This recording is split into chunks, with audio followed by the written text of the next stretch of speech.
ഒരു കഴിവും തനിക്കില്ല, ഒരു കഴിവും അള്ളാഹുവിനില്ല എന്ന ധാരണയോട്, അതല്ലെങ്കിൽ പടച്ച തമ്പുരാന് എന്തേ ജനതതി എന്റെ മുന്നിൽ കൊണ്ടുവരുന്നില്ല, ആളുകൾ എന്നെ അംഗീകരിക്കുന്നില്ല, ഈ ഒരു ചിന്താഗതിയോടെ യൂനുസ് നബി അലൈഹിസ്സലാം ദേഷ്യം വന്ന് നാട് വിടുകയാണ്. ആ സമയത്താണ് മത്സ്യത്തിന്റെ ഉദരത്തിലകപ്പെട്ടത്. യൂനുസ് നബി അലൈഹിസ്സലാം ഉദരത്തിൽ കിടന്നുകൊണ്ട് വിളിച്ചു പറയുകയാ, ഫനാദാ ഫിൽ ളുലുമാ അല്ലാ ഇലാഹ ഇല്ലാ അൻത സുബ്ഹാനക ഇന്നി കുന്തു മിനൽ ളാലിമീൻ. ലാ ഇലാഹ ഇല്ലാ അൻത, അല്ലാഹുവേ നീയല്ലാതെ ആരാധനയ്ക്ക് അർഹനില്ല. സുബ്ഹാനക, നിന്റെ പരിശുദ്ധിയെ ഞാൻ വാഴ്ത്തുന്നു റബ്ബേ. ഇന്നി കുന്തു മിനൽ ളാലിമീൻ, ഞാൻ അക്രമം ചെയ്തു പോയ തമ്പുരാനെ എന്ന് ദുആ ചെയ്തു. ആ സമയത്ത് അല്ലാഹു മറുപടി കൊടുക്കുകയാണ്, ഫസ്തജബ്നാ ലഹു വനജൈനാഹു മിനൽ ഗം. യൂനുസ് നബി അലൈഹിസ്സലാമിന് നാം ഉത്തരം കൊടുത്തു, അദ്ദേഹത്തിന്റെ മനപ്രയാസത്തിൽ നിന്ന് നാം രക്ഷപ്പെടുത്തി. ഏ സഹോദരിമാരെ ശ്രദ്ധിക്കണേ, എന്നെ കേൾക്കുന്ന പ്രിയപ്പെട്ട ചെറുപ്പക്കാരാ, രണ്ടാമത്തെ പ്രവാചകൻ ആരാണ്? യൂനുസ് നബി അലൈഹിസ്സലാം. എന്തേ യൂനുസ് നബി അലൈഹിസ്സലാം ദുആ ചെയ്തത്? അല്ലാഹുവേ, ഞാൻ നിന്നെ, നീ മാത്രമാണ് ആരാധ്യനെന്ന് വിശ്വസിക്കുന്നു, നിന്റെ പരിശുദ്ധി ഞാൻ വാഴ്ത്തുന്നു. എനിക്കാണ് തെറ്റ് പറ്റിയത് റബ്ബേ, ഇന്നി കുന്തു മിനൽ ളാലിമീൻ, ഞാനാണ് തെറ്റ് ചെയ്തത് തമ്പുരാനെ, എനിക്ക് അക്രമം ചെയ്തു പോയി, ഞാൻ എന്റെ ശരീരത്തോട് ദുൽമ കാണിച്ചു പോയി എന്ന് അല്ലാഹുവിനോട് സ്വന്തം കുറ്റമേറ്റു പറഞ്ഞപ്പോ അല്ലാഹ് പറഞ്ഞു, ഫസ്തജബ്നാ ലഹു വനജൈനാഹു മിനൽ ഗമ്മി. ഉത്തരം കൊടുത്തു, നാം പ്രയാസത്തിൽ നിന്ന് മാറ്റി രക്ഷപ്പെടുത്തി. പിന്നെ പറയുന്നുണ്ട്, വകദാലിക നുൻജിൽ മുഅ്മിനീൻ, ലോകത്തുള്ള എല്ലാവരെയും ഞാൻ ആ പ്രയാസത്തിൽ നിന്ന് രക്ഷപ്പെടുത്താം. പക്ഷെ എന്ത് പറയണം? ദുആ ചെയ്യേണ്ട രണ്ടാമത്തെ രീതി ഒന്നെന്താ? ഒന്നേതാണ്? ഒന്നാമത്തേതാ? അള്ളാഹുവിന്റെ കാരുണ്യത്തെ വർണ്ണിക്കുക. അള്ളാഹുവേ നീ കരുണയുള്ളവനാണെന്ന് പറയാ, മറക്കരുത്. രണ്ടാമത്തേത് നമ്മുടെ ളുഅഫ് റബ്ബിനോട് പറയാ, നമ്മുടെ കുറവുകൾ, നമ്മുടെ ബലഹീനത. അല്ലാഹ്, ഞാൻ ഒന്നുമല്ല റബ്ബേ, ഇന്നി കുന്തു മിനൽ ളാലിമീൻ, റബ്ബേ ഞാൻ അക്രമം ചെയ്തു പോയി, ഞാൻ പാപിയാ റബ്ബേ. ഇമാം ഷാഫി റളിയല്ലാഹു അൻഹു പറഞ്ഞത് എന്താണ്? അതൊന്നും വിശാലമായി പറയാനുള്ള സമയമില്ല. ഞാൻ ഒരുപാട് തെറ്റ് ചെയ്തു പോയി, ഞാൻ സാലിഹല്ല റബ്ബേ എന്ന് ഷാഫി ഇമാം പറഞ്ഞു. മഹാനായ അബൂബക്കർ സിദ്ദീഖ് റളിയല്ലാഹു അൻഹു എന്താ പറഞ്ഞത്? കൈഫ ഹാലി യാ ഇലാഹി, കൈഫ ഹാലി യാ ഇലാഹി. അല്ലാഹുവേ, എന്റെ അവസ്ഥ എന്താണ്? എന്റെ അവസ്ഥ എന്താണ്? ആരാധ്യനായ അല്ലാഹ്, എന്റെ അവസ്ഥ എന്താണ്? പടച്ചവനെ, ലൈസ ലീ ഖൈറുൽ അമൽ, എനിക്ക് നല്ല അമലുകളൊന്നുമില്ല, എനിക്ക് നല്ല അമലുകളൊന്നുമില്ല തമ്പുരാനെ. പടച്ചവനെ, എന്റെ അവസ്ഥ എന്താണ്? എനിക്ക് അമലുകളൊന്നുമില്ല.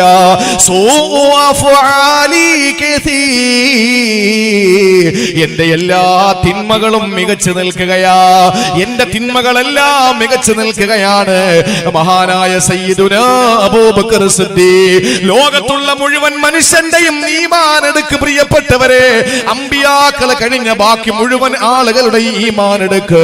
മഹാനായ ശൈഖ് മുഹയ്യിദ്ദീൻ അബ്ദുൽ ഖാദിറുൽ ജീലാനി റളിയല്ലാഹു അൻഹു അടക്കമുള്ള, അഹ്മദുൽ കബീർ റിഫായി റളിയല്ലാഹു അൻഹു അടക്കമുള്ള, അബുൽ ഹസൻ ശാദുലി തങ്ങൾ അടക്കമുള്ള, ഇബ്രാഹിം ദസ്സൂഖി തങ്ങൾ അടക്കമുള്ള, അഹ്മദുൽ ബദവി തങ്ങൾ അടക്കമുള്ള, ഖാജാ ബഈരുദ്ദീൻ അൽ ജിസ്തിയിൽ അജ്മീരി സഞ്ചരി റളിയല്ലാഹു അൻഹു അടക്കമുള്ള ലോകത്തുള്ള മുഴുവൻ മശായിഖുമാരുടെയും ഈമാൻ എടുക്ക്, സാധാരണക്കാരുടെ ഈമാൻ എടുക്ക്. ഈ ലോകത്താകാശത്തിന്റെ കീഴിൽ ഭൂമിയുടെ മുകളിലുള്ള മുഴുവൻ മനുഷ്യന്റെയും ഈമാൻ എടുക്ക്. എന്നിട്ട് തുലാസിന്റെ ഒരു തട്ടിൽ വെക്കുക, അടുത്ത തട്ടിൽ അബൂബക്കർ തങ്ങളുടെ ഈമാൻ വെക്കുക, അബൂബക്കർ തങ്ങളുടെ ഈമാൻ വെക്കുക. അബൂബക്കർ സിദ്ദീഖ് തങ്ങളുടെ ഈമാനിന് ഭാരം കൂടുതലാ. അവ്വലു മൻ ആമന ബി അബൂബക്കർ, എന്നെ കൊണ്ട് ആദ്യം വിശ്വസിച്ചത് എന്റെ അബൂബക്കറാ. അവ്വലു മൻ സവ്വജനി അബൂബക്കർ, പൊന്നുമോളെ ആയിഷ എനിക്ക് കെട്ടിച്ചു തന്നത് എന്റെ അബൂബക്കറാ. അവ്വലു മൻ ദഖലൽ ജന്ന മഇ അബൂബക്കർ, ആദ്യമായി എന്റെ കൂടെ സ്വർഗ്ഗപ്രവേശനം ലഭിക്കുന്നത് അബൂബക്കറാ. അബൂബക്കർ സിദ്ദീഖ് തങ്ങൾ ആദ്യത്തെ സഹാബിയ.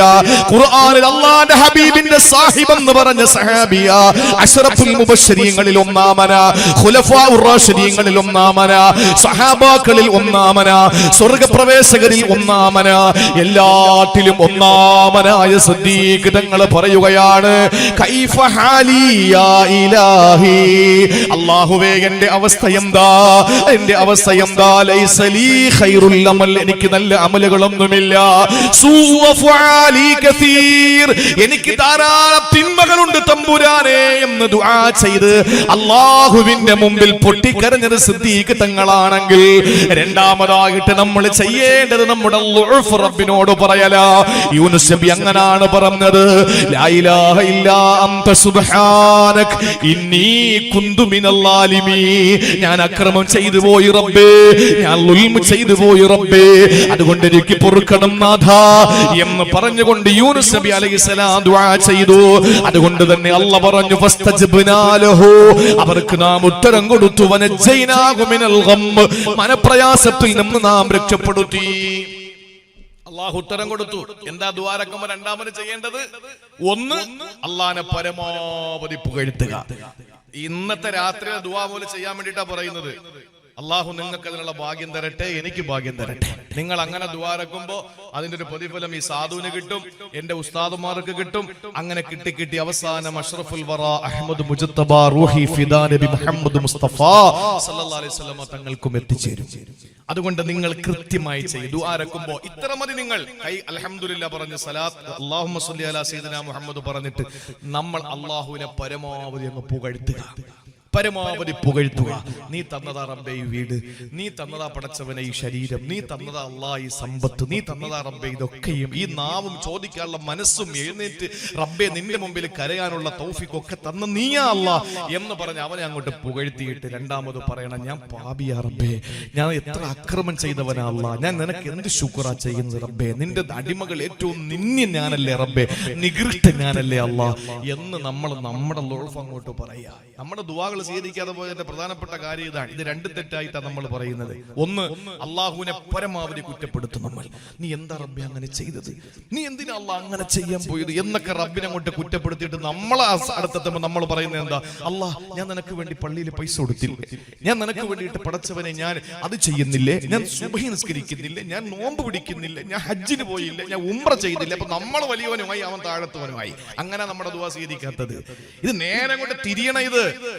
ഇതിങ്ങനെ കൊണ്ട് തിരിയണം. ഇങ്ങനെയാണ് നാം ദുആ ചെയ്യേണ്ടത്. നമ്മുടെ ളുഅഫ് അങ്ങോട്ട് പ്രകടമാക്കണം. നമുക്ക് എന്ത് കുദറത്താ ഉള്ളത് പറയ്, എന്ത് കഴിവാ നമുക്കുള്ളത്. എല്ലാ വേദികളിലും പറയുന്നത്, ഇനി ആവർത്തിക്കുമ്പോ എനിക്ക് തന്നെ ഒരു വിരസത തോന്നുന്നു. എന്റെ പൊന്നു സഹോദരങ്ങളെ, വല്ല കഴിവും നമുക്കുണ്ടോ? എന്ത് കഴിവാ നമുക്കുള്ളത്? നമുക്ക് കഴിവുണ്ടായിരുന്നെങ്കിൽ കണ്ണിൽ കാണാൻ പറ്റാത്ത വൈറസിന്റെ പേരിൽ നമ്മൾ ഇപ്പോഴും രണ്ടടി അകലം പാലിച്ച് കൈ ആരെങ്കിലും വന്ന് തൊട്ടാൽ ഉടനെ സോപ്പ് വെള്ളം കൊണ്ട് കഴുകി, പിന്നെ അത് പോരായിട്ട് സാനിറ്റൈസർ ഇട്ട് കഴുകി, വീണ്ടും പോരായിട്ട് ടിഷ്യൂ കൊണ്ട് തുടച്ച്, എന്നിട്ട് വീണ്ടും ഗ്ലൗസിനകത്ത് കൈ കയറ്റി നടക്കുന്ന നമ്മൾ, എന്നിട്ട് നമ്മൾ എന്താ ചെയ്യാ, മാസ്കിന് 1-ന് 2 വെക്കുന്നത്, മാസ്കിന് 1-ന് പകരം 2 വെക്കുന്നു. അപ്പൊ ഇങ്ങനെയൊക്കെ നമ്മൾ സർവ്വത സൂക്ഷിക്കുന്നു. എന്നാൽ ഒരു തുള്ളി സോപ്പ് വെള്ളം കൊണ്ട് പ്രതിരോധിക്കാൻ കഴിയുന്നു. ഈ കാണാൻ പറ്റാത്ത ചെറിയൊരു വൈറസിനെ അങ്ങോട്ട് ഇളക്കി വിട്ടപ്പോ ലോകം മുഴുവനും വിറങ്ങലിച്ചു പോയി. ഈ ഒരു സാഹചര്യം ഉണ്ടാകുന്ന നമുക്ക് എന്ത് കുതിരത്തുണ്ടെന്നായി പറയുന്നേ, നമുക്ക് എന്ത് കഴിവുണ്ടെന്നാ, നമുക്ക് ബലഹീനതയല്ലാതെ വേറെ എന്താ ഉള്ളത്? സൂറത്തു നിസായിലെ 28-ാമത്തെ ആയത്തിൽ അല്ലാഹു നമ്മളെ പറ്റി പറയുന്നുണ്ട്. എന്താ പറയുന്നത്? യുരീദുല്ലാഹു അൻ യുഖഫിഫ അൻകും, അല്ലാഹു തആല നിങ്ങൾക്ക് എല്ലാം ലഘൂകരിച്ച് തരാനാണ് അവൻ ഉദ്ദേശിക്കുന്നത്. എന്തുകൊണ്ടാണ്? വഖുലിഖൽ ഇൻസാനു ലഈഫാ,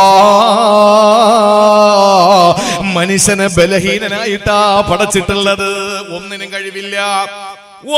കഴിവില്ലാത്തവൻ, ഒരു കഴിവുമില്ലാത്തവനാണ് മനുഷ്യൻ. ഈ മനുഷ്യനെ അല്ലാഹു ആ ഒരു നിലയിൽ പടച്ചിരിക്കുന്നു. എന്നിട്ട് അല്ലാഹു സൂറത്തു റൂമിലൂടെ പറയുന്നു, അല്ലാഹുല്ലദീ ഖലഖകും മിൻ ളഅഫ്, ബലഹീനതയിൽ നിന്ന് അല്ലാഹു പടച്ചു. സുമ്മ ജഅല മിൻ ബഅദി ളഅഫിൻ ഖുവ, പിന്നെ ബലഹീനതയിൽ നിന്ന് അല്ലാഹു നിങ്ങൾക്ക് നല്ല ശക്തി തന്നു, യുവാക്കളായി മാറി. സുമ്മ ജഅല മിൻ ബഅദി ഖുവ്വത്തിൻ ളഅഫാ, വീണ്ടും നിങ്ങൾക്ക് അല്ലാഹു ബലഹീനത തന്നു. ചിന്തിച്ചിട്ടുണ്ടോ? ജനിക്കുമ്പോ നമുക്ക് വല്ല കഴിവുണ്ടോ? ഉമ്മ മനസ്സ് വെച്ചാൽ മാത്രം നമ്മൾ കഴിക്കില്ലേ? കഴിക്കൂല അല്ലേ? ഉമ്മ വിചാരിക്കണം ഈ കുട്ടിന് പാല് കൊടുക്കണ്ട, എടുത്തങ്ങോട്ട് ഇട്ടു. നമ്മൾ എവിടെ പോയി പരാതി പറയും? കുഞ്ഞായിരിക്കുമ്പോ ഒരു നിലയിൽ നമുക്ക് പരാതി പറയാൻ പറ്റില്ല. അവര് ഭക്ഷണം തന്നില്ലെങ്കിൽ കിടന്ന് കീറാനേ പറ്റുള്ളൂ, കിടന്ന് നിലവിളിക്കാനേ പറ്റുള്ളൂ, അല്ലാതെ ഒരു പ്രതികരിക്കാൻ നമുക്ക് കഴിയില്ല. അവരുടെ മഹല് പതില് കൊണ്ട് ഉമ്മ നമുക്ക് ഭക്ഷണം തന്നാൽ നമ്മൾ കഴിക്കും, ഇല്ലെങ്കിൽ നമ്മളെ നിലവിളിയല്ലാതെ മറ്റൊന്നുമില്ല. നിലവിളി കൂടിയാൽ കുറച്ച് തുണി എടുത്തിട്ട് വായിൽ വെച്ച് കിട്ടി സ്റ്റിക്കർ ഒട്ടിച്ച പിന്നെന്താ ആരും കേൾക്കുകയില്ല. അപ്പൊ അവരുടെ മഹല് പതില് കൊണ്ടാണ് നമ്മൾ ഇങ്ങനെ വളർന്നു വന്നത്. പിന്നെ അങ്ങോട്ട് ആരോഗ്യമൊക്കെ ആയി, അൽഹംദുലില്ലാ. ആരോഗ്യമൊക്കെ ആയപ്പോ നല്ല തടിയും ഒക്കെ ആയി, നല്ല ആകാര സൗട്ടവമായി, കൂവത്തായി. ഖുർആൻ പറയാണ് സൂറത്ത് റൂം 54-ാമത്തെ ആയത്ത്, അങ്ങോട്ട് കൂവത്ത് വന്നു, ശക്തി അങ്ങോട്ട് വന്നു. ഈ ശക്തിയൊക്കെ അങ്ങോട്ട് വന്നപ്പോ പിന്നെന്താ, നമ്മളെല്ലാം മതിമറന്നു. പക്ഷെ അള്ളാഹു നേരെ വീണ്ടും അള്ളാഹു തആല ആയുസ് നീട്ടിക്കൊടുത്താൽ നേരെ കീപ്പോട്ട് കൊണ്ടുവരുമെന്ന് പിന്നീട് അള്ളാഹു വിശുദ്ധ ഖുർആൻ സൂറത്ത് യാസീനിൽ പറഞ്ഞിട്ടുണ്ട്. അത് കണക്ക് അള്ളാഹു തആല വീണ്ടും അതേ കോലത്തിൽ കൊണ്ടുവന്ന് പ്രായമായപ്പോ മക്കള് വിളമ്പി തന്നാലേ കഴിക്കാൻ പറ്റൂ, ഇല്ലെങ്കിൽ ഒരു സൈഡിൽ ഇരുന്നിട്ട് നിലവിളിക്കാനേ പറ്റുള്ളൂ. വീൽ ചെയറിൽ ഇരുന്നിട്ട് ഒരേ കിടപ്പാണ്. അവര് വന്നാലേ മലമൂത്ര വിസർജനം ചെയ്തത് മാറ്റാൻ പറ്റുള്ളൂ. ചെറിയ പ്രായത്തിന്റെ അവസ്ഥ അല്ല വലിയ പ്രായത്തിലും തന്നു. അല്ലാഹ് എത്ര അർത്ഥവത്തായിട്ടാണ് നമ്മോട് പറഞ്ഞത്. അല്ലാഹുല്ലദീ ഖലഖകും മിൻ ളഅഫ്, ബലഹീനതയിൽ നിങ്ങളെ പടച്ചു. സുമ്മ ജഅല മിൻ ബഅദി ളഅഫിൻ ഖുവ്വ, പിന്നെ നിങ്ങൾക്ക് ശക്തി തന്നു. സുമ്മ ജഅല മിൻ ബഅദി ഖുവ്വത്തിൻ ളഅഫ, വീണ്ടും നിങ്ങൾക്ക് അല്ലാഹ് ബലഹീനത തന്നു. ഇത് വിശുദ്ധ ഖുർആൻ നമ്മോട് പറയുന്നതാ. നമുക്ക് എന്ത് ശക്തി ഉണ്ടെന്നായി പറയുന്നേ? നമുക്ക് എന്ത് ശക്തിയാ ഉള്ളത്? ഒന്നുമില്ല. അതുകൊണ്ട് നമ്മുടെ ബലഹീനത റബ്ബിന്റെ മുമ്പിൽ അങ്ങോട്ട് വിളമ്പി കൊടുക്കുക. നമ്മൾ പറഞ്ഞില്ലെങ്കിലും അവനറിയാം. പക്ഷേ ഞാൻ നിസാരനാണ്, എനിക്കത് അറിയാം, എനിക്ക് ബോധ്യമുണ്ട് തമ്പുരാനെ എന്ന് പടച്ചവന്റെ മുന്നിൽ നാം തുറന്നങ്ങോട്ട് പറയുക. അങ്ങനെ തുറന്നു പറഞ്ഞാൽ എന്റെ സഹോദരങ്ങളെ, വിശുദ്ധ ഖുർആൻ തന്നെ പറയുന്നുണ്ട്, വമാ തദ്രി നഫ്സും മാദാ തക്സിബു ഗദാ, നാളെ എന്ത് ചെയ്യുമെന്ന്. നാളെ എന്ന് പറഞ്ഞാൽ വിശുദ്ധ ഖുർആൻ ഉദ്ദേശിക്കുന്നത് ബുധനാഴ്ച എന്ത് ചെയ്യുമെന്നല്ല. ബുധനാഴ്ച എന്ത് ചെയ്യുമെന്നല്ല. ഇന്ന് ചൊവ്വയല്ലേ? ഇന്ന് ചൊവ്വാഴ്ചയല്ലേ? നിങ്ങളെന്താ ഈ മിണ്ടാതിരിക്കുന്നേ? കാസർഗോഡ് മാറ്റമുണ്ടോ? കാസർഗോഡ് മാറ്റമുണ്ട്. ഞാൻ പലപ്പോഴും കുഴഞ്ഞിട്ടുണ്ടോ ആ വിഷയത്തിൽ? എന്താണെന്നറിയോ, ഇവിടെ ഇന്ന് നിങ്ങൾ പറഞ്ഞ ബുധനാഴ്ച എന്നാണ് അല്ലേ? ഇവിടെ അല്ലെങ്കിൽ കുറച്ചെത്തി അങ്ങോട്ട് മാറിയിട്ട് മംഗലാപുരം ഭാഗത്തേക്ക് പറയുന്നത് ചൊവ്വാഴ്ച അസ്തമിച്ച് ബുധനാഴ്ച രാത്രി എന്നാ പറയുന്നത്. ശരിയാണത്, അത് ശരിയാണ്. വെള്ളിയാഴ്ച രാവെന്ന് പറഞ്ഞത് വ്യാഴാഴ്ച മഗ്രിബ് കഴിഞ്ഞ വെള്ളിയാഴ്ച രാവായി. വെള്ളിയാഴ്ച എന്നാ പറയുന്നത്. അതുകൊണ്ടാണ് അന്ന് സൂറത്തുൽ കഹ്ഫ് സുന്നത്താണ്, ഒക്കെയാണ്, മഗ്രിബ് പോലെ ഓതാം. പക്ഷേ ഇന്ന് ഈ പറയുന്ന ചൊവ്വാഴ്ച അസ്തമിച്ച് ബുധനാഴ്ച രാവ് തുടങ്ങി. ഇനി നാളെ എന്ന് ഖുർആൻ പറഞ്ഞത് നാളത്തെ പകലല്ല. വമാ തദ്രി നഫ്സും മാദാ തക്സിബു ഗദാ എന്ന് പറഞ്ഞാൽ അടുത്ത സെക്കൻഡിൽ നമ്മൾ എന്ത് ചെയ്യുമെന്നറിയില്ലെന്നാണ്. ഞാനിപ്പോ 2 പ്രവാചകന്മാരുടെ കാര്യം പറഞ്ഞുള്ളൂ. ഇനി ഒരു പ്രവാചകൻ സക്കരിയ നബി ഇരിക്കുന്നുണ്ട്. അത് പറയാൻ പറ്റുമെന്ന് എനിക്ക് വല്ല ഉറപ്പുണ്ടോ? നിങ്ങൾക്ക് കേൾക്കാൻ പറ്റുമെന്ന് വല്ല ഉറപ്പുണ്ടോ? പിന്നെയല്ലേ ബാക്കി കാര്യങ്ങള്? ഒരു ഉറപ്പുമില്ല, ഒരു ഗ്യാരണ്ടി ഇല്ല. അതാ പറഞ്ഞത്, ഈ കഴിവില്ലാത്ത മനുഷ്യൻ, നാളെ എന്താകുമെന്ന് ഒന്നും അറിയാത്ത മനുഷ്യൻ പാസ്പോർട്ട് എടുക്കുന്നു, വിസ അടിക്കുന്നു, ടിക്കറ്റ് എടുക്കുന്നു, പക്ഷേ പോകുന്നതിന്റെ തലേ ദിവസം മരിക്കുന്നു. ഈ മരിക്കുമെന്ന് അവൻ അറിയുമെങ്കിൽ ഈ പാസ്പോർട്ട് എടുക്കുവോ 5000 രൂപ മുടക്കി? ഈ വിസ എടുക്കുവോ 50,000 രൂപ മുടക്കി? ഈ ടിക്കറ്റ് എടുക്കുവോ 35,000 രൂപ? അല്ലെങ്കിൽ എയർലൈൻസിന്റെ കൊള്ള ലാഭത്തിന് എടുക്കുവോ? എടുക്കൂല. ഇതൊന്നും നമ്മൾ ചെയ്യില്ല. 1 ലക്ഷം അങ്ങനെ പോയില്ലേ? നമ്മൾ മരിക്കുമെന്ന് അറിയാമായിരുന്നെങ്കിൽ ഈ 1 ലക്ഷം രൂപ മക്കൾക്ക് മാറ്റി വെക്കൂലായിരുന്നോ? ഇത്രയും നമുക്ക് ശക്തിയില്ലാത്ത, ഇത്രയും അടുത്ത സെക്കൻഡിൽ എന്ത് ചെയ്യുമെന്ന് ഒരറിവുമില്ലാത്ത നമ്മളാണോ പടച്ചവന്റെ മുമ്പിൽ വലിയ ആളായിട്ട് ചമയുന്നത്? അല്ല. അതുകൊണ്ട് പറ, സുബ്ഹാനക ഇന്നി കുന്തു മിനൽ ളാലിമീൻ, അല്ലാഹുവേ ഞാൻ ളാലിമാണ്, ഞാൻ ദുൽമ ചെയ്തവനാണ്. അങ്ങനെ നമ്മുടെ ളുഅഫങ്ങ് പറഞ്ഞാ അല്ലാഹ് പറയുന്നു, അവന് നാം ഉത്തരം കൊടുക്കുന്നു. അവൻ അനുഭവിക്കുന്ന മനക്ലേശത്തിൽ നിന്ന് രക്ഷപ്പെടുത്തുന്നു. രണ്ടാമത്തെ കാര്യം, ഇനി മൂന്നാമത്തെ പ്രവാചകൻ ദുആ ചെയ്യേണ്ട രീതിയാണ്. മൂന്നാമത്തേത് മഹാനായ സക്കരിയ നബി അലൈഹിസ്സലാം. എന്താ സക്കരിയ നബിയുടെ പ്രത്യേകത? കേക്കിൻ. സക്കരിയ നബി അലൈഹിസ്സലാം അനുഭവിച്ച വിഷമം ഒരുപക്ഷെ എന്നെ കേൾക്കുന്ന ആണുങ്ങളും പെണ്ണുങ്ങളും അനുഭവിക്കുന്നുണ്ടാവും. മക്കളില്ലായിരുന്നു. നിങ്ങൾ വ്യക്തമായി മനസ്സിലാക്കണം, ഇമ്രാനും ഹന്നയും എന്ന് പറയുന്ന രണ്ടും ദമ്പതികളാണ്. ഇമ്രാനും ഹന്നയും ദമ്പതിമാരാണ്. അവർക്ക് മക്കളില്ല. ജീവിതത്തിൽ വലിയ ഒരു പ്രശ്നമായിരുന്നു, അല്ലെങ്കിൽ ഒരു വിഷമമായിരുന്നു മക്കളില്ലാത്തത്. അങ്ങനെ അവര് ബൈത്തുൽ മുഖദ്ദസിന്റെ അടുത്താണ് താമസം. അങ്ങനെ ഇമ്രാന് വലിയ ആഗ്രഹം ഒരു കുഞ്ഞുണ്ടാകണം, ഹന്നയ്ക്കും അതുപോലെ തന്നെ ഒരു ആഗ്രഹം കുഞ്ഞുണ്ടാകണം. അങ്ങനെ അവരാഗ്രഹിച്ചിരുന്നിട്ട് മക്കളില്ലാതെ വന്നപ്പോ സങ്കടങ്ങളായി ഒരുപാട് ദുആ ചെയ്ത് ഒരുപാട് പ്രാർത്ഥിച്ചൊക്കെ അവസാനം ഹന്ന ഗർഭിണിയായി. ഹന്ന ഗർഭിണിയായപ്പോ വലിയ സന്തോഷമായി. ഹന്ന പറഞ്ഞു, എനിക്കുള്ളത് ആൺകുട്ടിയാണെങ്കിൽ എന്റെ മോനെ ഞാൻ ബൈത്തുൽ മുഖദ്ദസിന്റെ ഖാദിമാക്കി മാറ്റിയേക്കാ, അവിടത്തെ മുഖ്രിയാക്കി മാറ്റിയേക്കാ, അല്ലെങ്കിൽ അവിടത്തെ ഒരു സെർവന്റ് ആക്കി മാറ്റിയേക്കാം നിയ്യത്ത് വെച്ചു. പക്ഷേ തന്റെ പ്രിയപ്പെട്ട പൊന്നുമോള് ജനിക്കുന്നത്, മകളായി പോയി ജനിച്ചത്, പേര് മറിയം. മറിയം എന്ന പേരുള്ള പൊന്നുമോള് ജനിച്ചു ഹന്ന ബീവിക്ക്. അത് കാണാൻ ഇമ്രാൻ ഉണ്ടായിരുന്നില്ല, അവര് മരണപ്പെട്ടു പോയി. അങ്ങനെ ഹന്ന ബീവി ഈ മറിയം ബീവിയെ വളർത്തി വലുതാക്കി. എന്നാലും വേണ്ടൂല, എന്റെ നീയത്ത് അങ്ങനെയാണല്ലോ എന്ന് പറഞ്ഞിട്ട് പരിശുദ്ധമായ ആ പള്ളിയിൽ മെഹ്റാബിൽ കൊണ്ടുവന്നാക്കി. ആരെ ഏൽപ്പിച്ചു? അവിടുത്തെ പണ്ഡിതന്മാർ ഒരുപാട് പേരുണ്ടായിരുന്നു. അപ്പൊ ഹന്നാ ബീവിയുടെ മോള് മറിയം ബീവിയെ വളർത്താൻ ആഗ്രഹം പ്രകടിപ്പിച്ചുകൊണ്ട് എല്ലാവരും വന്നു. അവസാനം നറുക്കിട്ടപ്പോ നറുക്ക് വീണത് സക്കരിയ എന്ന പേരുള്ള ഹന്നാ ബീവിയുടെ അനുജത്തിയുടെ കെട്ടിയോനായിരുന്നു പേര് വീണത്, അഥവാ സക്കരിയ നബി അലൈഹിസ്സലാം. അങ്ങനെ ആ ഇളയച്ചി അല്ലേ, ഇവിടെ അങ്ങനെ ഇളയച്ചി എന്നല്ലേ പറയണ, ഇളയച്ചി മൂത്തച്ചി അല്ലേ, അപ്പൊ ഇളയതിനെ കല്യാണം കഴിച്ച സക്കരിയ നബി അലൈഹിസ്സലാമിന്റെ പേര് വീണു. അങ്ങനെ സക്കരിയ നബിയുടെ ആ ഉത്തരവാദിത്വത്തിൽ മറിയം ബീവി അവിടെ വളർന്നു വരുന്നു. അത്ഭുതങ്ങൾ പലതും കാണുന്നു. എന്തത്ഭുതം? ആ കാലഘട്ടത്തിൽ കിട്ടാത്ത, ആ സമയത്ത് കിട്ടാത്ത അത്ഭുതകരമായ പഴവർഗ്ഗങ്ങൾ മെഹ്റാബിൽ കണ്ടപ്പോ അന്നാ ലക്കി ഹാദാ, ഇത് എവിടെന്നാടി മറിയമേ എന്ന് ചോദിച്ചു. പറഞ്ഞു, ഭൂമിൻ എന്തില്ല, ഇതെന്റെ പടച്ചോൻ തന്നതാന്നൊക്കെ പറഞ്ഞപ്പോ അത്ഭുതം തോന്നി. സക്കരിയ നബി അലൈഹിസ്സലാത്തു വസ്സലാം ഒരാഗ്രഹം മുട്ടിട്ടു, എനിക്കൊരു കുഞ്ഞുണ്ടായെങ്കിലെന്ന്, എനിക്കൊരു കുഞ്ഞുണ്ടായെങ്കിലെന്ന്. പക്ഷേ സാധ്യതയില്ല, സാധ്യതയില്ല. എന്തുകൊണ്ടെന്നറിയോ? ഇംറഅതി ആഖിറ, എന്റെ ഭാര്യ മലടിയാണ്, എന്റെ ഭാര്യ മലടിയാണ്. മലടി എന്ന് പറഞ്ഞാൽ എന്താ പറയുക? പ്രസവിക്കാത്തവരെന്താ പറയാ? മച്ചി അല്ലേ? മച്ചി. നിങ്ങൾ പറഞ്ഞോളെ, നമ്മൾ ചീത്ത വിളിക്കുന്നില്ല. ചില വാക്കുകൾ കാസർഗോട്ടത്തെ ചില വാക്കുകളൊക്കെ തിരുവനന്തപുരത്ത് ഗുരുതരമായ പ്രശ്നം ഉണ്ടാക്കുന്നതാണ്. ഞങ്ങളെ നാട്ടിലെ ചില വാക്കുകൾ ഇവിടെ പറഞ്ഞാൽ നിങ്ങൾ അടുത്ത വർഷത്തെ വാഴല്ല, ഈ വർഷം തന്നെ നിർത്തിപ്പൊക്കോളാൻ പറയും. അങ്ങനെ അർത്ഥം, വളരെ മോശമുള്ള അർത്ഥമുള്ള വാക്കുകളുണ്ട്. അതൊക്കെ വഖ്തിലാഫു അൽസിനത്തിക്കും, ഭാഷാ വൈവിധ്യം തന്നെ അള്ളാഹുവിന്റെ ദൃഷ്ടാന്തമാണെന്ന് വിശുദ്ധ ഖുർആൻ. അതുകൊണ്ട് അതിൽ അത്ഭുതപ്പെടാനൊന്നുമില്ല. ഏതാണെങ്കിലും എന്റെ സഹോദരങ്ങളെ, മച്ചി എന്ന് നമ്മുടെ നാട്ടിൽ പറയും, മലടി എന്ന് ഞങ്ങളുടെ നാട്ടിൽ പറയും. അഥവാ പ്രസവിക്കാത്തവൾ, യൂട്രസ് ഇല്ലാത്തവളോ യൂട്രസിൽ എന്തെങ്കിലും വിഷയമുള്ളവളോ, അല്ലെങ്കിൽ ഈ പ്രസവിക്കേണ്ട ആ സ്ത്രീത്വം നഷ്ടപ്പെട്ട ഏതെങ്കിലും അവസ്ഥയോ, അങ്ങനെ മക്കളുണ്ടാകാൻ ഒരു സാധ്യതയുമില്ല. പിന്നെ എങ്ങനെ ആഗ്രഹിച്ചിട്ട്? പിന്നെ ആഗ്രഹിച്ചിട്ട് വല്ല കാര്യമുണ്ടോ? വല്ല കാര്യമുണ്ടോ ആഗ്രഹിച്ചിട്ട്? പക്ഷേ സക്കരിയ നബി അലൈഹിസ്സലാം പ്രതീക്ഷ കൈവിട്ടില്ല.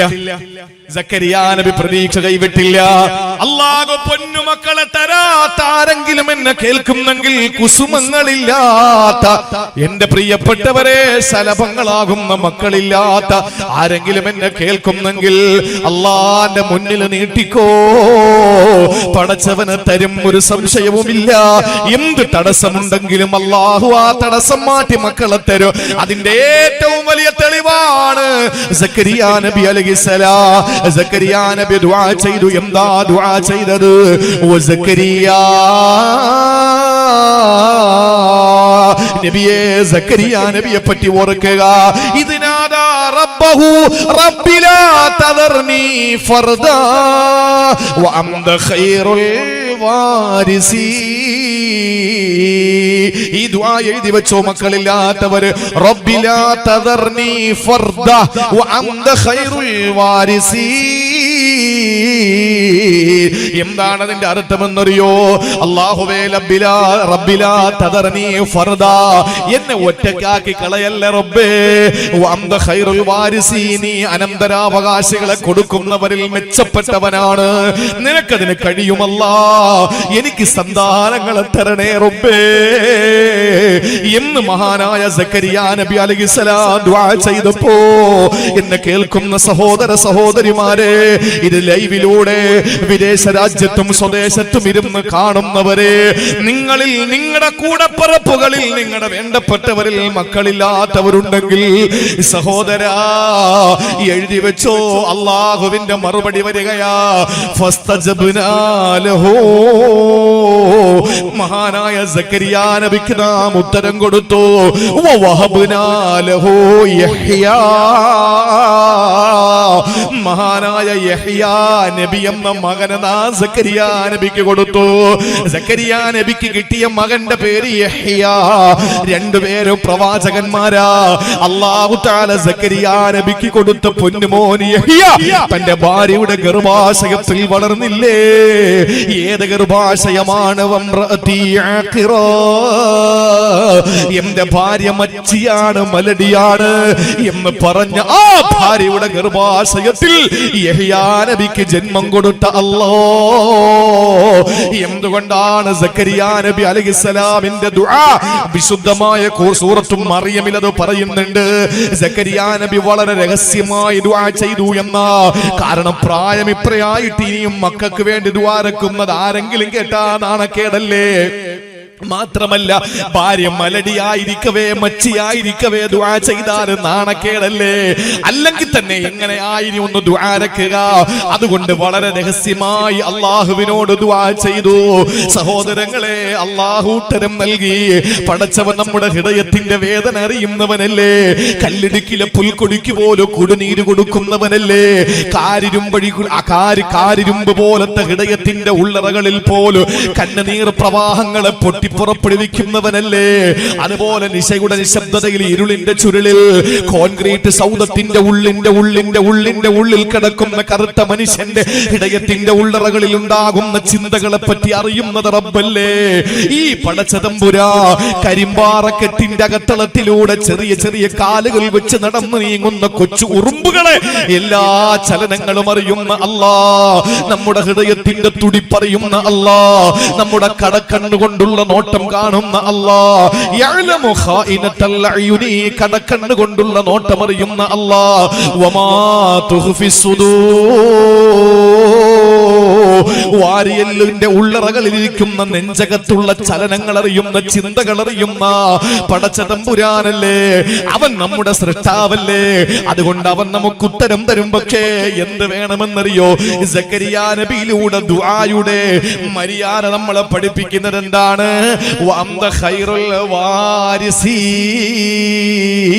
പടച്ചവനെ, നീ അനന്തരാവകാശികളെ കൊടുക്കുന്നവനാണ് എന്ന് മൂന്നാമതായ പ്രവാചകൻ സക്കരിയ നബി അലൈഹിസ്സലാം ദുആ ചെയ്തത്. ദുആയുടെ മൂന്നാമത്തെ മര്യാദയാണ്, ഞാൻ ചോദിക്കുന്ന കാര്യം നീ തന്നില്ലെങ്കിൽ അതിന്റെ പേരിൽ ഉണ്ടാകുന്ന അനന്തര ഫലങ്ങൾ അല്ലാഹു പറഞ്ഞു കൊടുക്കുക. അള്ളാഹ്ക്ക് അറിയാത്തതൊന്നും അല്ല. പക്ഷേ പടച്ചവനെ, എനിക്കിപ്പോ എന്റെ മകനെ ഗൾഫിൽ, ഒരു ഉദാഹരണം ഞാൻ പറഞ്ഞുതരാം, മകനെ ഗൾഫിൽ വിടണം. ആ ഒരു ദുആക്ക് വേണ്ടിയിട്ട് നമ്മൾ ആ ഒരു കാര്യത്തിന് വേണ്ടി ദുആ രക്കുന്ന ഒരാൾ എന്താ സംഭവിക്കാൻ പോകുന്നത്? പടച്ചവനെ, നീ കരുണയുള്ളവനാണ്. ഇത്രയും നാൾ എന്റെ മകനെ പോറ്റാനും എന്റെ മകനെ പ്രസവിക്കാനും എന്റെ മകനെ ആരോഗ്യത്തോടുകൂടി അവനെ വളർത്തി പഠിപ്പിച്ച് ഈ നിലയിൽ എത്തിക്കാനും നീ എനിക്ക് തൗഫീക്ക് തന്നല്ലോ. നീ എത്ര കരുണയുള്ളവനാ തമ്പുരാനെ. പടച്ചവനെ, ഞാൻ ഒരു അബലയാണ്, ഞാനൊരു പാവപ്പെട്ടവളാണ്. അല്ലാഹുവേ, എനിക്ക് നിവൃത്തിയില്ല, എനിക്ക് നിർവാഹമില്ല. പടച്ചവനെ, ഞാൻ നിന്റെ ഒരു അടിമയാണല്ലോ. പടച്ചവനെ, എന്റെ ഈ ദുആ നീ കേൾക്കണേ അല്ലാ. എന്റെ മകൻ ഒന്ന് പോയി രക്ഷപ്പെട്ടാൽ 2-3 പെൺമക്കൾ എനിക്കിരിക്കുന്നു. അവർക്ക് ഒരു വിവാഹം നടന്ന് കാണാൻ, ഒരു ചെറിയ വീട് വെക്കാൻ. അല്ലാഹുവേ, എന്റെ മകൻ അത് കിട്ടിയില്ലെങ്കിൽ ഇതൊക്കെ നീ സബബുകൾ കൊണ്ടാണല്ലോ ദുനിയാവിൽ ഓരോ കാര്യങ്ങൾ നിശ്ചയിക്കുന്നത്. ഈ മകൻ പോകാതെ ഇവിടെ നിന്നാൽ അല്ലാഹുവേ, അതിന്റെ പിന്നിൽ ഒരുപാട് പ്രശ്നങ്ങളുണ്ട്. ഞങ്ങൾക്ക് വീടില്ല, ഞങ്ങളുടെ സഹോദരിമാരുടെ, എന്റെ പെമ്മക്കളുടെ വിവാഹങ്ങൾ നടക്കാനുണ്ട്. ഇതൊക്കെ റബ്ബിന്റെ മുന്നിൽ അങ്ങോട്ട് വിവരിച്ചു കൊടുക്കുക. ഇതാണ് സക്കരിയ നബി അലൈഹി സ്വലാം പറഞ്ഞത്. അല്ലാ ലാ റബ്ബി ലാ തദർനി ഫർദ, നീ എന്നെ ഒറ്റക്കാക്കി കളയല്ലേ റബ്ബേ. വഅന്ത ഖൈറുൽ വാരിസീൻ, നീ അനന്തരാവകാശികളെ കൊടുക്കുന്നവനാ, എനിക്കിതില്ലാതെ പോയാൽ വലിയ ദുരന്തമാണ്. അല്ലാഹുവേ, നീ തരണേ എന്ന് പറഞ്ഞ സക്കരിയ നബി അലൈഹിസ്സലാം. അപ്പൊ ദുആ ചെയ്യുന്ന ഒരാള് ചെയ്യേണ്ട 3 കാര്യം: 1, റബ്ബിനെ പരമാവധി പുകഴ്ത്തി പറയുക. 2, നമ്മുടെ ബലഹീനതയെ അള്ളാഹുവിന്റെ മുമ്പിൽ വിവരിച്ചു കൊടുക്കുക. 3, ഈ ചോദിക്കുന്ന കാര്യം കിട്ടിയില്ലെങ്കിൽ ഉണ്ടായേക്കാവുന്ന അനന്തര ഫലങ്ങളെ സംബന്ധിച്ച് നാം ബോധവാന്മാരാണ് എന്ന് അള്ളാഹുവിനെ ധരിപ്പിക്കുക. ഈ 3 കാര്യം നമ്മൾ ചെയ്താൽ അൽഹംദുലില്ലാഹ് നമ്മുടെ ദുആ ഉത്തരം ലഭിക്കും. അല്ലാഹു അങ്ങനെ ഉത്തരം ലഭിക്കുന്ന സാലിഹീങ്ങളിൽ നമ്മളെ ഉൾപ്പെടുത്തി അനുഗ്രഹിക്കുമാറാവട്ടെ. അതിനുള്ള തൗഫീഖ് അല്ലാഹു നൽകി അനുഗ്രഹിക്കുമാറാവട്ടെ. എനിക്ക് അനുവദിച്ചിട്ടുള്ള സമയം ഇനി 1/2 മണിക്കൂർ മാത്രമാണ്. കൂടിപ്പോയ 3/4 മണിക്കൂർ അതിന്റെ ഉള്ളിൽ നമുക്ക് നിർത്താം ഇൻഷാ അല്ലാഹ്. ഞാൻ എന്റെ സഹോദരങ്ങളോട് പറയാ, ഈ ദുആയുടെ രീതി ഇങ്ങനെ നമ്മൾ പഠിക്കുമ്പോഴും തൊട്ടടനെയുള്ള ആയത്തിൽ അല്ലാഹു പറഞ്ഞു, ഈ അയ്യൂബ് നബിയുടെ ദുആ ഞാൻ സ്വീകരിച്ചതും, ഈ യൂനുസ് നബിയുടെ ദുആ ഞാൻ സ്വീകരിച്ചതും, ഈ സക്കരിയ നബിയുടെ ദുആ ഞാൻ സ്വീകരിച്ചതിന്റെയും കാരണം ഇവർക്ക് 3 ക്വാളിറ്റി ഉണ്ടായിരുന്നു. 3 ക്വാളിറ്റി. എന്ത് ക്വാളിറ്റിയാണ്? ആ ഒരു വിഷയം കൂടി ഇൻഷാ അല്ലാഹ് കിട്ടുന്ന സമയമനുസരിച്ച് പറഞ്ഞ് നമുക്ക് വളരെ സുപ്രധാനമായ 2-3 വിഷയങ്ങൾ നിങ്ങളെ ഉണർത്താനുണ്ട്. അത് ഉണർത്തി നമുക്ക് ദുആ ചെയ്യാം. എന്താ അള്ളാഹു പറഞ്ഞത്? സൂറത്തുൽ അംബിയ 89 മുതലുള്ള ആയത്താണ്. വീട്ടിൽ ചെന്നിട്ട് ഖുർആൻ എടുത്തൊന്ന് നോക്ക്. ഈ പറയുന്നത് നമ്മുടെ മനസ്സിൽ ഒന്ന് ഉറപ്പ് വരട്ടെ, ഒന്ന് ബോധം വരട്ടെ, ഒന്ന് നമ്മുടെ മനസ്സിൽ നമുക്കത് ഒന്ന് ആ മനസ്സിൽ നമുക്കൊന്ന് രൂഢമൂലമാകട്ടെ. നമ്മുടെ ഹൃദയത്തിൽ അതൊന്ന് ഹൃദയസ്പൃക്കായി നമുക്കത് ഉൾക്കൊള്ളാൻ പറ്റട്ടെ. വിശുദ്ധ ഖുർആനിലെ ആ ആയത്തുകൾ നിങ്ങളൊന്ന് പരിശോധിച്ചു നോക്കി. 89 മുതലാണെന്ന് എന്റെ ഓർമ്മ. അള്ളാഹുവിന്റെ ഖുർആൻ പറഞ്ഞു, ഈ പ്രവാചകന്മാർക്ക് ഒരു പ്രത്യേകതയുണ്ടായിരുന്നു. ഈ അയ്യൂബ് നബിക്കും ഈ യൂനുസ് നബിക്കും ഈ സക്കരിയ നബിക്കും ഉണ്ടായിരുന്ന ക്വാളിറ്റി എന്താണ്? അല്ലാഹു പറയുന്നു, ഇന്നഹും യുസാരിഊന ഫിൽ ഖൈറാ വയദ്ഊനനാ റഗബൻ വറഹബാ വകാനൂ ലനാ ഖാശിഈൻ. അല്ലാഹു പറയുകയാണ്, ഒന്നാമത്തേത് അവരുടെ പ്രത്യേകത എന്തെന്നറിയോ? ഇന്നഹും കാനൂ യുസാരിഊന ഫിൽ ഖൈറാ, അവരും നന്മയിൽ മുന്നേറുന്നവരായിരുന്നു, അവരും നന്മകളിൽ ധൃതി വെക്കുന്നവരായിരുന്നു, അവർ ഏറെ സൽക്കർമ്മം കണ്ടാലും പെട്ടെന്ന് ചാടി വീഴുന്നവരായിരുന്നു. അത് പള്ളിക്ക് ഇത്തിരി പൈസ വേണമെന്ന് പറഞ്ഞാൽ വലത്തോട്ടും ഇടത്തോട്ടും പിന്നിലോട്ട് തിരിഞ്ഞു നോക്കൂല, ചാടി എഴുന്നേറ്റുകൊണ്ട് പറയും ഞാനത് കൊടുത്തോളാ. കാരണം അവര് നന്മയിൽ മുന്നേറുന്നവരായിരുന്നു. ബാങ്കിന്റെ നാദം കേൾക്കുമ്പോൾ പെട്ടെന്ന് പള്ളിയിലേക്ക് പോകുന്നവരായിരുന്നു. പരിശുദ്ധമായ റമളാന്റെ പിറ കാണുമ്പോൾ പെട്ടെന്ന് നോമ്പ് പിടിക്കുന്നവരായിരുന്നു. തഹജ്ജുദിന്റെ സമയത്ത് എഴുന്നേറ്റ് നമസ്കരിക്കുന്നവരാണ്. ളുഹാടെ ടൈമിൽ എഴുന്നേറ്റ് നമസ്കരിക്കുന്നവരാ. ഏത് നന്മയുടെ വിഷയത്തിലും അവർ മുന്നേറുന്നവരായിരുന്നു. അങ്ങനെ ഒരു മുന്നേറ്റം വേണം പ്രിയപ്പെട്ടവര്. ഏത് വിഷയം കേട്ടാലും പെട്ടെന്ന് നമ്മളത് ചെയ്യാനുള്ള താല്പര്യം നമുക്ക് ഉണ്ടാകണം. അങ്ങനെയായിരുന്നു സക്കരിയ നബി, അങ്ങനെയായിരുന്നു യഹ്യ, അങ്ങനെയായിരുന്നു അയ്യൂബ് നബി, അങ്ങനെയായിരുന്നു യൂനുസ് നബി അലൈഹിസ്സലാം. അവർ കാനൂ യുസാരിഊന ഫിൽ ഖൈറാത്തി, ഏത് നല്ല കാര്യങ്ങളിലും ധൃതിയായി അവർ ചെയ്യുന്നവരായിരുന്നു. അവർക്ക് പിന്നെ തിരിഞ്ഞു നോക്കേണ്ട കാര്യമില്ല. അവർക്ക് നീയത്ത് നല്ലതാണ്, അതുകൊണ്ട് തന്നെ അവർ ചാടി വീഴുമായിരുന്നു. സുഹൃതങ്ങളിൽ ആ ഒരു നല്ല പ്രവൃത്തി നമ്മുടെ ജീവിതത്തിൽ ഉണ്ടാകേണ്ടതുണ്ട്. അത് നമ്മുടെ ജീവിതത്തിൽ വളരെ അർത്ഥവത്തായി നമ്മൾ കൊണ്ടുപോകേണ്ടതുണ്ട്. അതുകൊണ്ടാണ് റസൂലുള്ള പറഞ്ഞത്, ബാദിറൂ ബിൽ അഅമാലി സബ്ആ, 7 അവസ്ഥ നിങ്ങൾക്ക് വരുന്നതിന് മുമ്പ് നിങ്ങൾ അമലുകളിൽ ധൃതിയാവുക. 7 അവസ്ഥകൾ നിങ്ങൾക്ക് വരും, ആ വരുന്നതിന് മുമ്പ് നിങ്ങൾ അമലുകളിൽ ധൃതിയാകണേ. 7 കാര്യങ്ങൾ നിങ്ങൾ നേരിടേണ്ടവരാണ്. അതിനു മുമ്പ് നിങ്ങൾ സൽക്കർമ്മങ്ങൾ ചെയ്യണമെന്ന് ലോകത്തോട് നബി മുഹമ്മദ് മുസ്തഫ സല്ലല്ലാഹു അലൈഹി വസല്ലം തങ്ങൾ പറയാ 7 കാര്യങ്ങൾ നമ്മൾ നേരിടേണ്ടി വരും. ആ നേരിടുന്ന 7 കാര്യങ്ങൾ നമ്മുടെ ജീവിതത്തിലേക്ക് എപ്പോഴാണ് എത്തിച്ചേരുന്നതെന്ന് പറയാൻ പറ്റില്ല. അതിനു മുമ്പ് നാം എന്തു വേണം? കൃത്യമായി നമ്മൾ അമലുകളിൽ മുന്നേറണമെന്ന് അള്ളാന്റെ ഹബീബ് നബി മുഹമ്മദ് മുസ്തഫ. അതിന് അള്ളാഹു തൗഫീക്ക് നൽകി അനുഗ്രഹിക്കുമാറാവട്ടെ. അള്ളാഹു തൗഫീക്ക് തരട്ടെ. അള്ളാഹു നമുക്ക് തൗഫീക്ക് തരട്ടെ. സഹോദരങ്ങളെ, ഏതാണ് 7 കാര്യങ്ങൾ? ഒന്ന് ശ്രദ്ധിച്ചോ. 1, ഇല്ലാ ഫഖറൻ മുൻസിയ. ഇപ്പൊ എന്തെങ്കിലും പള്ളിക്ക് കൊടുക്കാൻ പറഞ്ഞാൽ പിന്നെ ആവട്ടെ എന്ന് പറഞ്ഞിരിക്കും. അള്ളാഹുവിന്റെ റസൂല് പറഞ്ഞു, ഇല്ലാ ഫഖറൻ മുൻസിയ. എല്ലാത്തിനെയും മറപ്പിച്ച് കളയുന്ന ദാരിദ്ര്യം നിനക്ക് വരും, ഉറപ്പായിട്ട് വരും. അതിനു മുമ്പ് നീ എന്തു വേണം? നീ സദഖ കൊടുക്കാനുണ്ടെങ്കിൽ പള്ളിക്ക് കൊടുത്തോ. ആരും പറയണ്ട പിരിവ് തുടങ്ങിയെന്ന്, ആരും ചിന്തിക്കേണ്ട പിരിവ് തുടങ്ങിയെന്ന്. എന്റെ പ്രിയപ്പെട്ട സഹോദരങ്ങളെ, ഏത് വിഷയത്തിലും നമുക്കൊരു ദാരിദ്ര്യം വരും. ആ ദാരിദ്ര്യം വരുന്നതിന് മുമ്പ് നിങ്ങൾ എന്തു വേണം? നിങ്ങൾ അമലുകൾ ചെയ്യണം. പിന്നെ അള്ളാഹു എനിക്ക് ചെയ്യാൻ പറ്റിയില്ല, ചെയ്യേണ്ടതായിരുന്നു, ചിന്തിച്ചിട്ട് കാര്യമില്ല. സദക്ക വാങ്ങാൻ വേണ്ടി നമ്മുടെ വീട്ടുമുറ്റത്ത് വന്ന് നിൽക്കുന്ന പാവപ്പെട്ട ആളുകളുണ്ടല്ലോ, അപ്പൊ നമ്മൾ വാതിൽ കൊട്ടിയടയ്ക്കും. അള്ളാഹുവിന്റെ ഹബീബ് സല്ലല്ലാഹു അലൈഹി വസല്ലം പറഞ്ഞു, ഇനി ഒരു കാലം വരാനുണ്ട്. ആ കാലത്തിന്റെ പ്രത്യേകത, പണക്കാര് പാവങ്ങളെ വീട്ടിന്റെ മുമ്പിൽ പോകും. എന്തു പറഞ്ഞിട്ട്? ഇപ്പൊ പാവങ്ങളല്ലേ പണക്കാരുടെ വീട്ടിന്റെ മുമ്പ് പോകുന്നത്. പാവങ്ങള് പണക്കാരന്റെ വീട്ടിന്റെ മുമ്പ് ചെന്നിട്ട് കാളിംഗ് ബെല്ലടിച്ച് കൈനീട്ടി നിൽക്കുകയാ, കൊടുക്കൂല. ഇവൻ തിരിഞ്ഞു നടക്കും. നാളൊരു സമയം എന്റെ ഹബീബ് പറഞ്ഞു, ഒരിക്കലും കളവ് പറഞ്ഞിട്ടില്ല. തമാശയ്ക്ക് പോലും അവിടുത്തെ ചുണ്ടുകളിൽ നിന്ന് കളവ് പറഞ്ഞിട്ടില്ല. 7 ആകാശങ്ങൾക്കപ്പുറത്ത് നിന്ന് അള്ളാഹുവിന്റെ സന്ദേശമല്ലാതെ ഒന്നും പറഞ്ഞിട്ടില്ല. അതുകൊണ്ട് തന്നെ നബി സല്ലല്ലാഹു അലൈഹി വസല്ലം തങ്ങൾ പറഞ്ഞു, ഇനി ഒരു കാലം വരാനുണ്ട്, പണക്കാര് സക്കാത്തിന്റെ മുതലുമായിട്ട് പാവങ്ങളെ വീട്ടിന്റെ മുമ്പിൽ പോകും. എന്നിട്ട് കോളിംഗ് ബെല്ലടിക്കും. എന്തേ? പാവപ്പെട്ടവൻ ഇറങ്ങി വരും. എന്താ വേണ്ടത്? സക്കാത്തിന്റെ മുതലാ. വേണ്ട ഏട്ടാ, ഇന്നലെ ആണെങ്കിൽ വേണമായിരുന്നു, ഇപ്പൊ ആവശ്യമില്ല എന്ന് പറഞ്ഞ് നിന്നെ മടക്കി വിടുമെന്ന് നബി മുഹമ്മദ് മുസ്തഫ.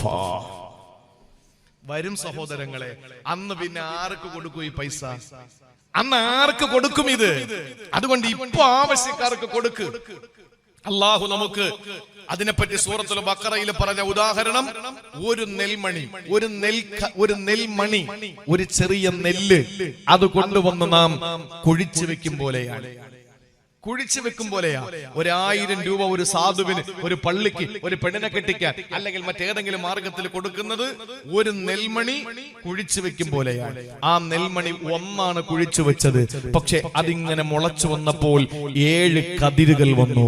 ഓരോ കതിരിലും 100 നെൽമണി വീതമായി. അപ്പൊ എത്രയായി? 700 അല്ലേ? വെച്ചത് ഒന്ന്. അതിങ്ങനെ വളമൊക്കെ കൊടുത്ത് അതിന്റെ കളകളൊക്കെ പറിച്ച് കളഞ്ഞ് കൃത്യമായി അതിനെ പരിപാലിച്ചത് ഉയർന്നു വന്നപ്പോ ആ നെൽക്കതിര് എത്രയായി വന്നു? 7 നെൽക്കതിര് പൊട്ടി, 7 കതിരുകൾ പൊട്ടി. ഓരോ കതിരിലും 100 മണികൾ വെച്ചായി. വെച്ചത് 1, വന്നത് 700. ഇതുപോലെയാണ് സ്വതക്ക എന്ന് പരിശുദ്ധ ഖുർആൻ. നമ്മൾ 1000 രൂപ കൊടുത്താൽ നമ്മുടെ കയ്യിലേക്ക് അല്ലാഹു തആല അതിന്റെ 10 ഇരട്ടി അല്ലാഹു മടക്കി തരും. അതിൽ ഒരു സംശയവും വേണ്ട. അതുകൊണ്ട് ഇല്ലാ ഫഖറം മുൻസിയാ, നിന്നെ മറപ്പിച്ച് കളയുന്ന ദാരിദ്ര്യം വരും മോനെ.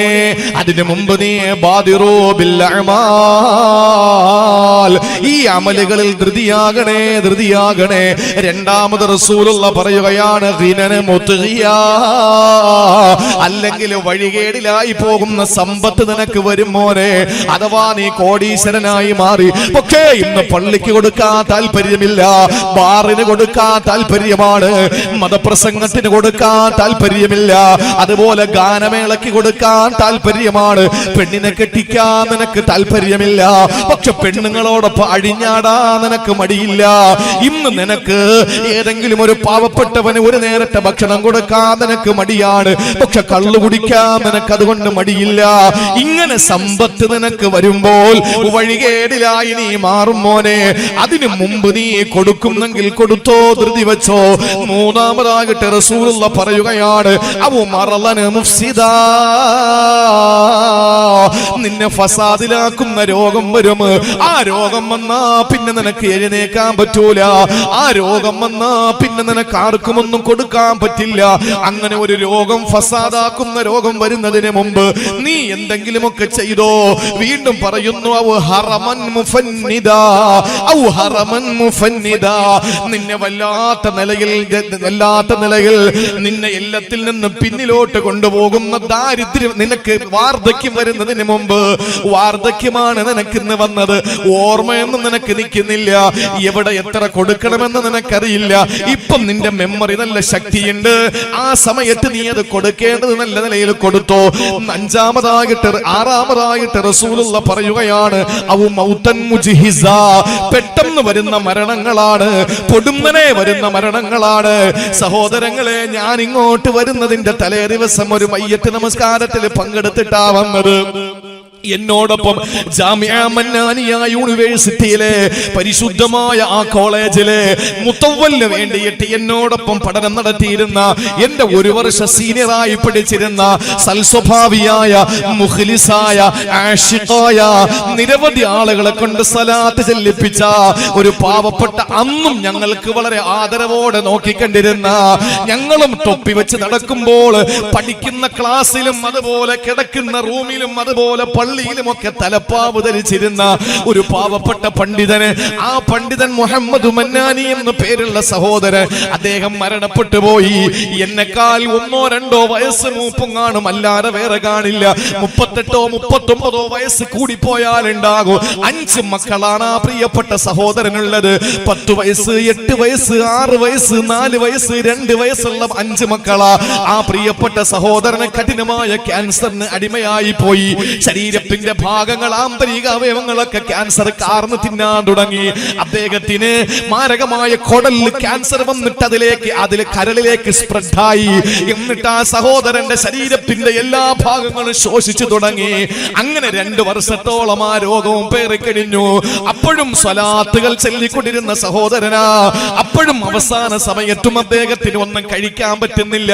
കഴിച്ചാൽ വൊമിറ്റ് ചെയ്യുകയാണ്. ഇത്ര ശതമാനേ കഴിക്കാൻ പാടുള്ളൂ, കാരണം യൂറിൻ പാസ് ചെയ്യാൻ ബുദ്ധിമുട്ടുണ്ട്. അങ്ങനെയുള്ള വിഷമങ്ങളുടെ ഇടയിലും സംസം വെള്ളം കുടിച്ചു.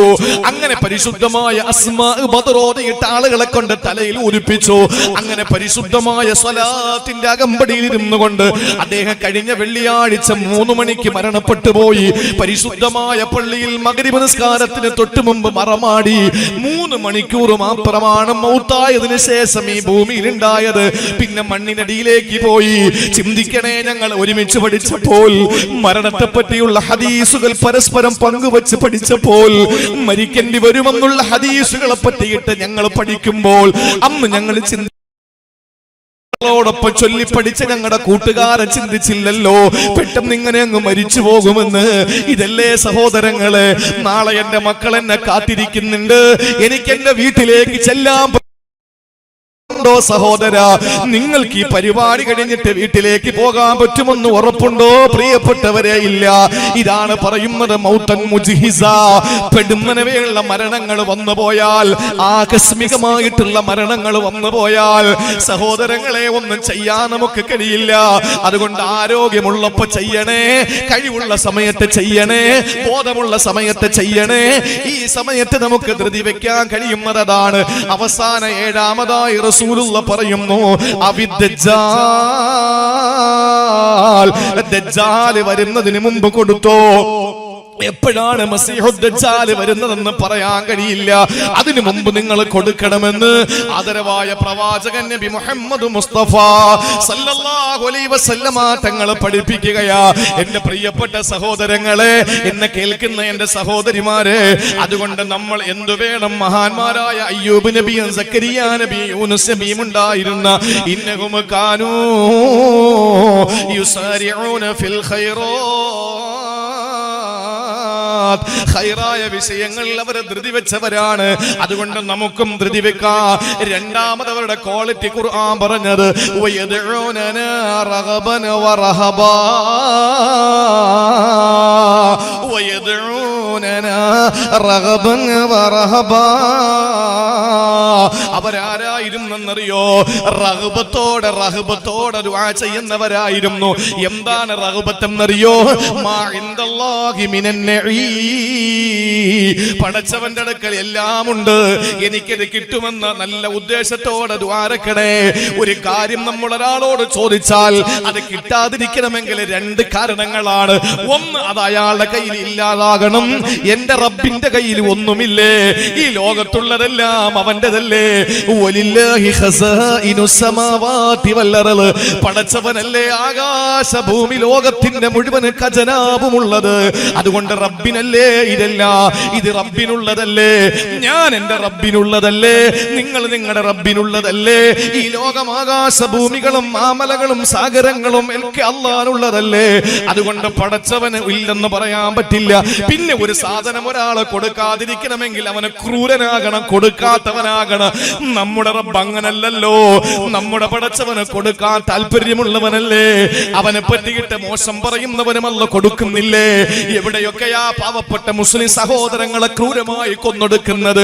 പാവപ്പെട്ട മുസ്ലിം സഹോദരങ്ങള് ഒരു മൃഗത്തിന്റെ പേരിൽ തല്ലിക്കൊന്നുകൊണ്ടിരിക്കുമ്പോ അവനൊക്കെ സ്വച്ഛന്തം വിഹരിക്കുന്നത് എന്തിന്റെ പേരിലാ? അള്ളാഹു അവനും കൊടുക്കുന്നു കുടിവെള്ളം.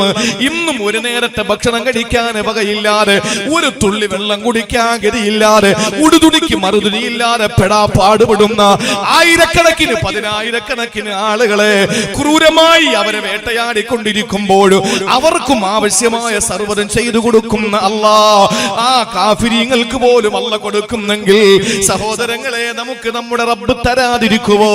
അതുകൊണ്ട് ചോദിക്കണം റബ്ബിനോട് റഗ്ബത്തോടെ, അഥവാ അവന്റെ അടുക്കൽ എല്ലാം ഉണ്ട്, അതെനിക്ക് കിട്ടുമെന്ന പ്രതീക്ഷയോടെ ചോദിക്കുക. പിന്നെ വേണ്ടത് റഹബാ, റഹബത്തോടെയാണ്. അഥവാ അൽ ഖൗഫ് മിൻ അദാബില്ലാഹ്. പടച്ചവന് ഞാൻ ചോദിച്ചില്ലെങ്കിൽ എന്നെ ശിക്ഷിച്ചാലോ എന്ന ഭയത്തോടെ ചോദിക്കണമെന്ന. അപ്പൊ റഹബത്ത് എന്ന് പറഞ്ഞാൽ പ്രതീക്ഷയും പ്രത്യാശയും എന്നാണ് സഹോദരങ്ങളെ, ഭയവും ആഗ്രഹവും എന്നാണ്. ഇങ്ങനെ പടച്ചവനോട് ചോദിക്കുന്നവരാണ് സക്കരിയ നബിയും അതുപോലെ അയ്യൂബ് നബിയും യൂനുസ് നബിയുമെങ്കിൽ അങ്ങനെ റബ്ബിനോട് ദുആ ചെയ്യാൻ നമുക്ക് മനസ്സുണ്ടോ? ഇനി മൂന്നാമതായിട്ട് അല്ലാഹു അവിടെ ക്വാളിറ്റി പറഞ്ഞത് കാനൂ ലനാ ഖാശിഈൻ. മൂന്നാമത് അവരുടെ ക്വാളിറ്റി വകാനൂ ലനാ ഖാശിഈൻ. അല്ലാഹുവിനെ ഭയന്ന് ജീവിക്കുന്നവരായിരുന്നു. അല്ലാഹുവിനെ ഭയന്ന് ജീവിക്കുന്നവരായിരുന്നു. ഭയഭക്തി അവരുടെ ജീവിതത്തിൽ അന്തർലീനമായിരുന്നു. നമ്മളെ ദുആയിൽ, നമ്മുടെ നിസ്കാരത്തിൽ, നമ്മുടെ എല്ലാ പ്രവർത്തനങ്ങളിലും അതുണ്ടാകണം. അതെങ്ങനെയാണ്? ദുആയുടെ വിഷയം പറയുമ്പോൾ എന്റെ പ്രിയപ്പെട്ട സഹോദരങ്ങളെ, അല്ലാഹുവിന്റെ വിഷയത്തിൽ നമുക്ക് ആ ഒരു ഭയഭക്തി, ഖുശൂഅ്, അതിന്റെ ഏകാഗ്രത അത് നമ്മുടെ ജീവിതത്തിൽ ഉണ്ടാകണം. പ്രത്യേകിച്ച് നമ്മുടെ ദുആകളിൽ അത് കൃത്യമായി ഉണ്ടാകണം. അലക്ഷ്യമായിട്ട് ഒരിക്കലും നമ്മൾ ദുആരക്കാൻ പാടില്ല.